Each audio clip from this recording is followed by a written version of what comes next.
ఆంధ్రప్రదేశ్ అభివృద్ధికి నాదీ పూచి అంటూ మొదటి నుంచి పనిచేస్తున్నారు.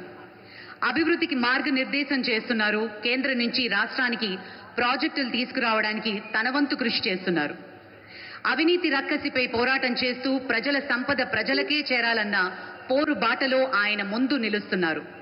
అధికారాన్ని చేపట్టిన నాటి నుంచి నేటి వరకు ఎప్పుడూ కూడా సంక్షేమమే ఆయనది. నిత్యం ప్రజలకి అందుబాటులో ఉంటూ వారి ఆకాంక్షల మేరకు పాలన సాగిస్తూ ఉన్నారు. ఎన్నికల్లో ఇచ్చిన హామీలు ఏ విధంగా భరోసా ఇచ్చారో అదే విధంగా ఆంధ్రప్రదేశ్లో యువతను మేల్కొల్పే బాధ్యతను కూడా తీసుకున్నారు.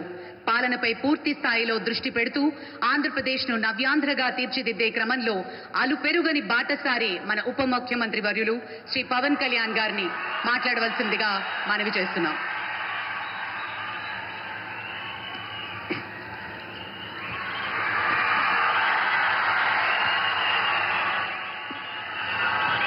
ఒక సదుద్దేశం, ఒక సదాశయం లేకుండా ఒకరు కన్యాకుమారి నుంచి కశ్మీర్ వరకు నడిచిన అది ఒక నిరర్ధకమైన నడకగా చరిత్రలో మిగిలిపోతుంది.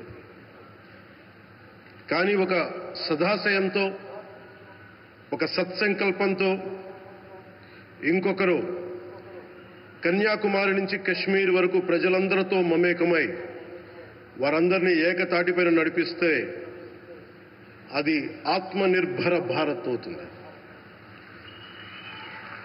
అదే కన్యాకుమారి నుంచి కశ్మీర్ వరకు ప్రజలకి వారి పరిసరాల శుభ్రత యొక్క బాధ్యతను తెలియజేస్తే అది స్వచ్ఛ భారత్ అవుతుంది.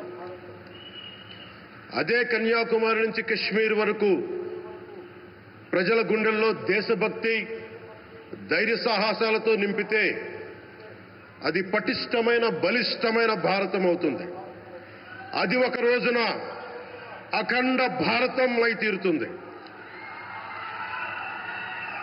ఒక బలమైన భారత్ కోసం, ఒక దృఢమైన దేశం కోసం, జగత్తంతా వసుదైక కుటుంబం అనే భావన కోసం 4.5 దశాబ్దాలుగా పరితపిస్తూ, పరిశ్రమిస్తూ ఆ దారిలో ఎదుర్కొన్న ప్రతి పరాజయాన్ని, పడ్డ ప్రతి అవమానాన్ని నవ్వుతూ స్వీకరిస్తూ వాటినే విజయాలకి ఇంధనంగా వాడుకుంటూ దేశాన్ని అభివృద్ధి పథంలో నడిపిస్తూ భారతదేశాన్ని ప్రపంచంలోనే 3వ బలమైన ఆర్థిక వ్యవస్థగా తీర్చిదిద్దేలా నడిపిస్తున్న మన ప్రియతమ ప్రధాని, మన గౌరవ ప్రధాని శ్రీ నరేంద్ర మోదీ గారికి నా తరపున 5 కోట్ల మంది ఆంధ్రప్రదేశ్ ప్రజల తరపున నా హృదయపూర్వక నమస్కారాలు.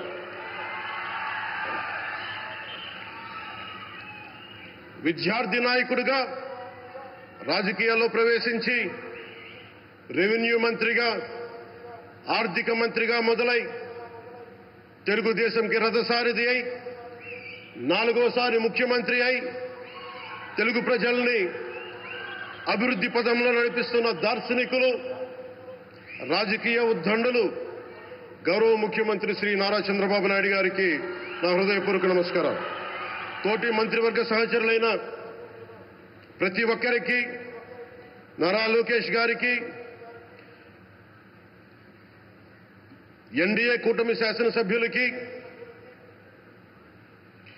నాయకులకి, బీజేపీ నాయకులందరికీ పేరు పేరున నా నమస్కారాలు. కార్యకర్తలకి నా హృదయపూర్వక నమస్కారాలు.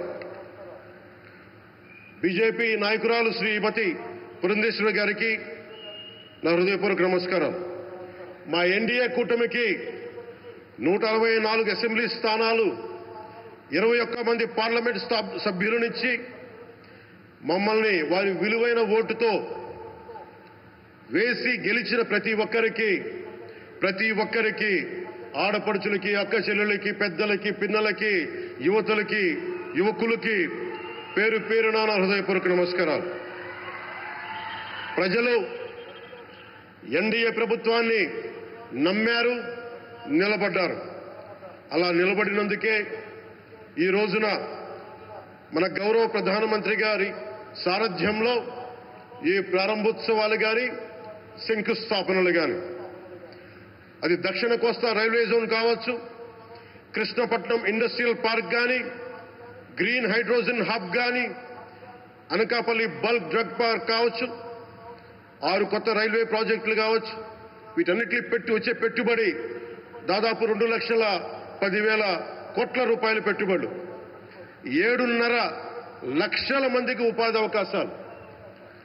అవినీతితో కూరుకుపోయి ఉపాధి అవకాశాలు లేక, ఉద్యోగ అవకాశాలు లేక విలవిల్లాడుతున్న సమయంలో మీరు నిలబడ్డారు.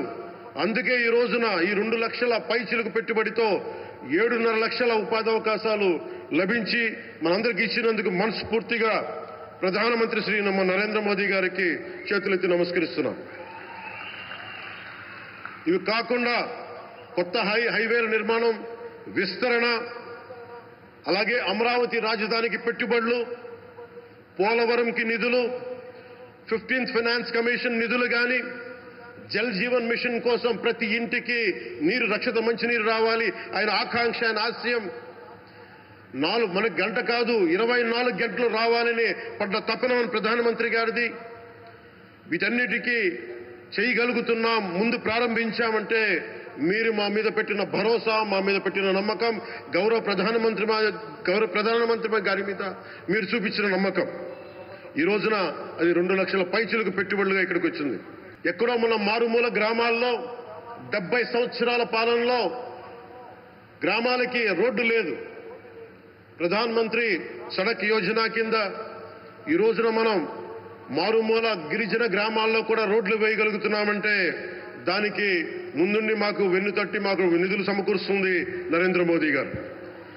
భారతం అభివృద్ధి పదంలో ఎందుకు చేశారు ఇవన్నీ అంటే, భారతదేశం అన్ని రాజ్యాలు, అన్ని రాష్ట్రాలు ఏ ఒక్కరు కూడా అభివృద్ధిలో వెనకపడకూడదు.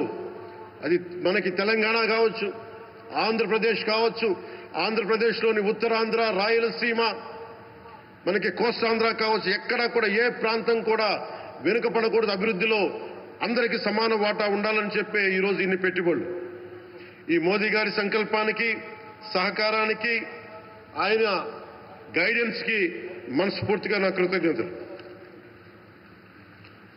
5 ఏళ్ల అవినీతి అరాచక పాలనలో ఆంధ్రప్రదేశ్ అంధకారంలో కూరుకుపోయినప్పుడు ఆ రోజున మన ముందుకొచ్చి మేము ఎన్డీఏ కూటమితో మనం నిలబెడదాం, ఆంధ్రప్రదేశ్ ప్రజల ఆకాంక్షలు నిలబెడదాం, అభివృద్ధి పదంలో నడిపిద్దామని చెప్పి ఆ రోజు ఆశాజ్యోతిలో నిలబడ్డారు. అసలు అభివృద్ధికి ఆస్కారమే లేదు ఆంధ్రాకి అనే స్థితి నుంచి అభివృద్ధి అంటే ఆంధ్రానే అని చెప్పుకునేలా గౌరవ ముఖ్యమంత్రి గారి నాయకత్వం, చంద్రబాబు గారి నాయకత్వంలో, ప్రధానమంత్రి గారి నిర్దేశకత్వంలో, వారి సూచనలతో సహకారంతో కేబినెట్ కానీ, మంత్రివర్గ సహచరులు కానీ, ఎన్డీఏ కూటమి ఎమ్మెల్యేలు కానీ, మేమందరం కార్యకర్తలు అందరం కష్టపడతాం. అహిర్నిశలు రేయం భవళ్లు కష్టపడతాం. దేశ ప్రగతిలో భాగస్వామ్యులు అవుతాం.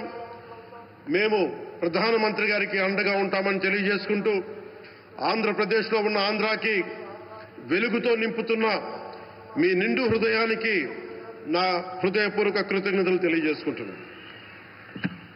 మరోమారు మీ అందరికీ ధన్యవాదాలు తెలుపుకుంటూ, నమ్మకం పెట్టారు.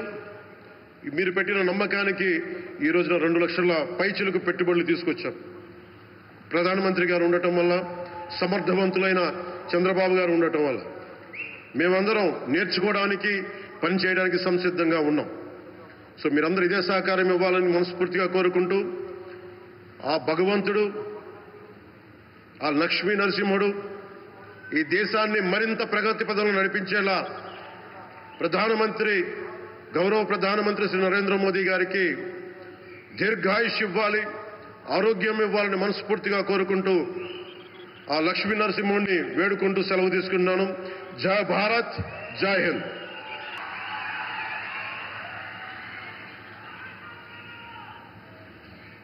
Thank you, sir. Thank you very much.